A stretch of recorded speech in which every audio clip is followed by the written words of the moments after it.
Talk about the demography of Fanny Bentley, and it sort of carries on from what Chris said.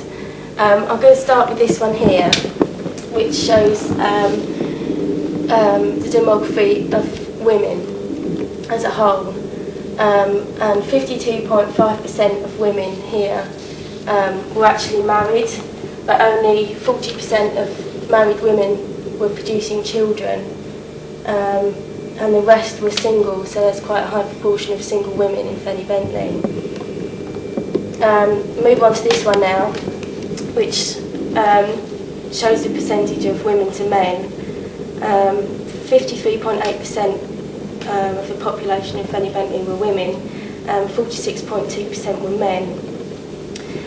If you look more closely at this, this could be explained, the low number of female infants could be explained by a high infant mortality rate. And also here, the 20 to 24-year-old women, they might be possibly domestic servants who've moved away from the area, which would explain why there's so few women there. And also the men there, 25 to 29-year-olds might have moved away, finding other work elsewhere. And up here, a few people that are very old, quite surprising really. There's a 95-year-old and an 85-year-old, but they're actually living with their family, so they're not self-supporting. And this one, I was looking at the schedule numbers here. It's quite interesting because out of 51 households, only 7 had one or more servants. So 13.7% had servants, which would be fair to say that Fanny Bentley wasn't particularly prosperous, particularly if you're looking at the occupations, which is what Louise will talk to you about. Thank you very much for that. Right, now we're going to be taking a joint look into the occupations in Fanny Bentley and what they mean. Tell me, what did you find? What I found then was that the majority worked as farmers, then it was labourers, then domestic servants, then some people worked at the cotton mill, others worked as innkeepers. I also found differences between males and females. 40% of females actually worked at the cotton mill, and this compares to 3% of males who worked at the cotton mill, which is quite a difference.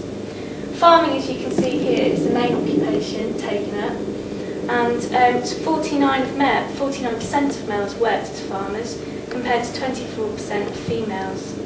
And quite an interesting thing was that 9% of females were innkeepers compared to 3% of males.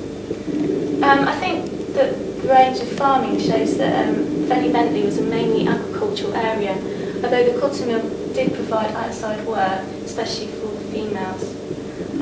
Also I found that the average age range of work started from about 14 years old. That links nicely into what I've got to talk about now. I've drawn this rather complex little number on the wall here, telling us the average age and what their main occupations were, the percentage of the people who did that. We see that the age 1 to 13 in purple here were involved in the schools mainly, and petered out with nothing else to mention. As 14 to 21, schools dies out completely and they start working as servants in the mill mainly, and a couple work on the farm. The next age group is 22 to 30, and we see a dramatic decrease in the mill work and a dramatic rise in farm labour, dropping out with no labour still to come. We then follow on, and it's the 31 to 40 age group here in grey. Their main work is definitely on the farm, and labour takes also a main role here. 41 to 50, again it's farming community. Labour is very high here. And surprisingly, 60 plus in black has a very high labour community. There's also living on their own means here. They're obviously coming at the retired areas. So basically what we can find out is that the mill took care of most of the young people at the time. So it was a boom industry when they were leaving school around 14 or so, or they went straight into servants. As time goes on, however, we see that the older generation were involved in the farm. So maybe we can deduce that the farm is slowly dying out, and that more people will be working in the mills from now on. I also had a look at the number of people in each household. The average number was 4.63. There were 12 people out of 51 in 12 households out of 51 that had slaves working in there, or servants. The main here comes in the 3 to 4, where 18 times it turned out that 3 to 4 people were living in the house out of 51. Again, there's only 3 people with 8 or more. There are obviously a few visitors and grandparents living in there, so we can deduce that mainly Fanny Bentley was ruled by husbands, wives, and maybe a son and daughter. Well, that's concluded what we've got to say. Thank you very much.